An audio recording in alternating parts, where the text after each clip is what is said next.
Para definir este bloque, hemos colocado el mismo título que en el Zócalo, el mismo título que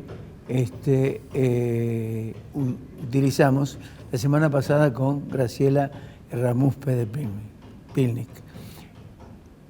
Israel, un infierno terrorista. Está Jorge Yacer, que es, lo quiero leer bien, delegado de Entidades Argentina-Palestina y vice segundo de la Sociedad Sirio-Libanesa. ¿No está de acuerdo con lo que escuchó? Y aquí tiene el derecho a réplica. ¿Cómo te va, Jorge? Hola, Ricardo, muy buenas noches. Muchísimas gracias por el espacio. Y bueno, nosotros somos un pueblo de paz, tanto nosotros los árabes o descendientes de palestinos en Argentina como allá en la misma Palestina. Nos tenemos que remontar en el año 1916, donde hubo un pacto entre franceses e ingleses, Sykes-Picot, donde dividieron a la Siria histórica en distintos países. La Palestina de hoy, la Siria de hoy, Líbano, Jordania e Irak. Todo eso lo dividieron y aprovecharon esa división para crear un Estado judío para las personas, aquellas personas de religión judía. Donde nosotros cuestionamos es que los que nacen en Argentina de religión judía son argentinos de religión judía. Sí. ¿No es cierto? Sí. Yo soy infinitamente agradecido al país, a este bendito país de Argentina. Pero tenés sangre palestina. Tengo sangre palestina por todos lados, no tengo mezcla. Y mi padre siempre me inculcó, tu país es este, a pesar de mi expulsión allá, de todos los problemas que tengo y que tuvimos. Y me tuve que venir acá porque o me metían preso o no llegaba con vida en algún momento. Por la opresión judía o sionista en Palestina ocupada.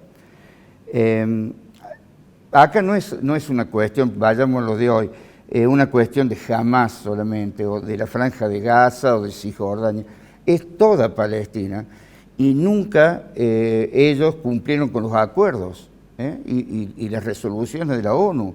Los palestinos, sí, ellos dicen al revés, por supuesto, pero los palestinos siempre aceptaron las resoluciones de las Naciones Unidas, de la ONU, y el cumplimiento de todos los acuerdos, desde Oslo y todo eso que estaban hablando, y ellos, no, digo ellos, los judíos. Todos los gobiernos judíos se negaron a firmar una paz verdadera y justa para ambos pueblos. ¿Por qué razón? Porque ellos dicen que esa tierra es de ellos, ¿no es cierto? Tierra Santa. Sí, ellos le llaman Tierra Santa.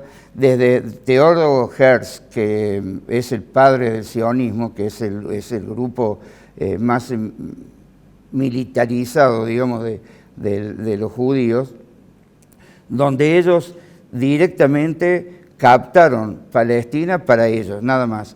Y le prometieron que iban a darle en aquel entonces, en el año 47-48, una parte de Palestina, cuando ellos ni tenían el 10% de la población en Palestina. Y bueno, y largaron al mar, exiliaron a casi 1 millón de personas. Ricardo. ¿Por qué Hamás? Hamás es un grupo que está gobernando Gaza. Gaza es una franja muy chiquita, sí. 400 kilómetros, un poquito más o menos, de casi 2.300.000 habitantes que hoy viven hacinados. Claro. Bueno, cuando hace aproximadamente 6, 8 años, o 16 años más o menos, se empezó a cubrir Gaza de gente palestina, de población palestina, hicieron elecciones. Y estaba el Fatah apoyado por Mahmoud Abbas o por la OLP, sí. Y digamos, no sé si estaba de acuerdo Netanyahu en aquel entonces para que al-Fatah sea el gobierno en Gaza. Y bueno, y lamentablemente para ellos ganó Hamas con el 80%. Entonces, la población de la Franja de Gaza está de acuerdo con lo que está haciendo Hamas adentro de la franja.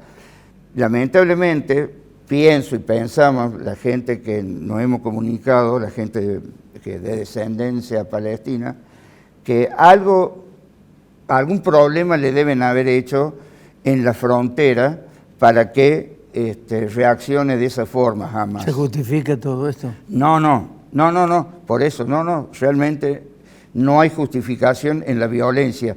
No sé si decimos terroristas, porque hace 75 años, Ricardo, de que están oprimiendo a todo un pueblo. ¿Cómo lo definirías vos? ¿Cómo? ¿Cómo lo definirías? Terrorismo de Estado de parte de Israel. Es decir, acá nunca se habló de un acuerdo o de una solución para el pueblo palestino. ¿Netanyahu es corrupto? Sí, lo digo con todas las letras, porque él aceptó... ¿Él sostiene a Hamas? Estuvo de acuerdo en un tiempo, ahora no. Lo que pasa es que ahora, teniendo... ¿Es cierto de que lo apoya a Hamas con $30 millones todos los meses? Antes sí, ahora no. Ahora no, porque no le hubieran dejado tirar esos misiles, que para mí no fueron tantos, fueron algunos, y no llegan a Tel Aviv esos misiles, ¿eh? No llegan a Tel Aviv. Bueno, es otro tema para hablarlo. Teniendo la frontera de Israel con Franja de Gaza, con un armamento impresionante, ¿cómo se le pasó?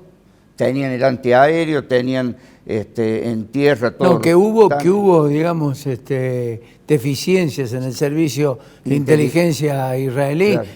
No hay dudas. No hay dudas. E inclusive creo que tuvo una advertencia. Ahí está. Tuvo una advertencia el servicio de inteligencia y la dejaron pasar horas y en esas horas se produjo precisamente el ataque. Una semana antes sabía Netanyahu que iba a pasar esto y lo dejó. Es lamentable una muerte, un muerto. No, lo que pasó es atroz. No hay, es atroz. La violencia no es se atroz, puede. Es genocida. Ahora, la pregunta que te hago, ¿qué viene ahora, después de todo esto, la reacción de Israel? Y bueno, estamos viendo de que Netanyahu ha enviado toda su artillería para copar la Franja de Gaza y va a ser una masacre impresionante y quieren hacer más asentamientos en Gaza y en Cisjordania. Y lamentablemente, mi padre, Juan Yasser, lamentablemente tuvo razón cuando dijo los países árabes descuidaron Palestina y les va a pasar lo mismo. Y le está pasando lo mismo. ¿Qué rol juega en este caso Arabia-Egipto? Arabia Saudita estaba por hacer el acuerdo con Netanyahu. ¿Y Egipto? Y por eso también se armó el problema, el conflicto con Hamas. Y Egipto quiere estar bien, quiere salvarse, pero le da ayuda a la Franja de Gaza porque está atrás. Le da una parte de ayuda, ¿no es cierto? Especialmente de alimentos, agua. Y es lamentable también el corte, ¿no? Porque no es solamente el corte de ahora, de agua, electricidad, de la comida, de todo lo que se provee en Gaza. No es de ahora, es de hace muchos años atrás. Es decir, la electricidad se la daban 2 horas al día. ¿Qué rol crees que va a jugar Hezbollah en esto? Y a favor de Hamas, a favor de un conflicto total a favor del pueblo palestino. Es decir, que vos lo que preanunciás es Hezbollah, Hamas, hasta el mismo. Y el enfrentamiento con Israel puede terminar. Va a ser. Yo creo que masacre. Yo creo que va a ser así si Netanyahu no se frena en su actitud de masacrar, de seguir masacrando palestinos y de seguir en la Franja de Gaza. Yo creo que no. A ver, con todo respeto lo digo, ¿por qué tiene que tener más derecho un nacido en Argentina de religión judía que yo soy hijo directo de palestino, por ejemplo. Tengo muchos problemas para ir a Palestina, a ver al pueblo de mi papá. Tengo primos allá, tengo familiares. Te advierto que hay israelíes argentinos que están duramente criticando la política interna de Israel. Así es. Ayer yo escuchaba a Moisés Reutemann, claro, que directamente dijo: no hay diferencias entre lo que ocurre en Argentina con lo que ocurre en Israel. Así es. Corte Suprema de Justicia, política, corrupción, etcétera, etcétera. Pensaron que cuando volviera Netanyahu iba a ser otra cosa, y el gobierno fue peor, y te aseguro que si esto culmina, ojalá que culmine pronto, él va a ser desterrado del gobierno. Jorge, te agradezco mucho. No, Ricardo, el agradecido soy yo de parte de toda la colectividad árabe y especialmente la palestina del país y especialmente de mi familia en nombre de mi padre Juan Yasser. Muchas gracias. Gracias por venir.